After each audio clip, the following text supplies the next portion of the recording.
What up, Star Fam? Today I'm going to read a quote from Neville Goddard. If you don't know Neville, he was a big writer in the law of attraction field long before Abraham Hicks, The Secret, and all this modern mindset stuff, living from 1905 to 1972.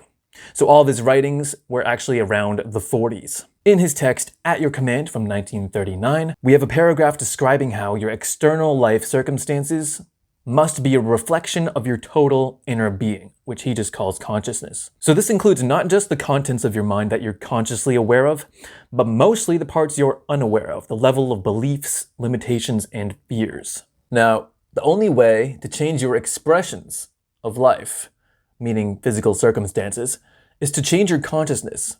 For consciousness is the reality that eternally solidifies itself in the things round about you. Man's world, in its every detail, is his consciousness outpictured, which means projected outwards.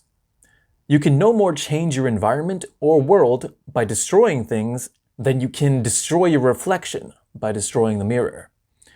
And yeah, technically the reflection is destroyed, but what he means is you're still the same person even if you don't see your reflection, okay? The mirror is not the problem, is what he's saying, okay? The mirror is not the problem, dog. Continuing the quote, your environment and all within it reflects that which you are in consciousness. As long as you continue to be that in consciousness, so long will you continue to outpicture it in your world, all right?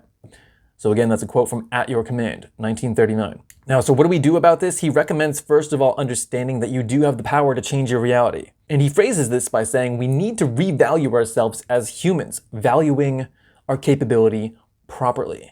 And the biblical analogy he gives from the book of Numbers is to, rather than feel like a grasshopper among a world of giants, to begin feeling like the giant in a world of grasshoppers. And secondly, he recommends leaving the old self behind completely, the one that corresponds to the reality you do not prefer, and that's ultimately tethering you to those circumstances. This is the self that carries all the limiting beliefs and old paradigms. They manifest outwardly, and the undesirable things show us that these beliefs are there. They serve the purpose of helping us become aware that these internal beliefs exist. All right, so that's Neville Goddard quote of the day.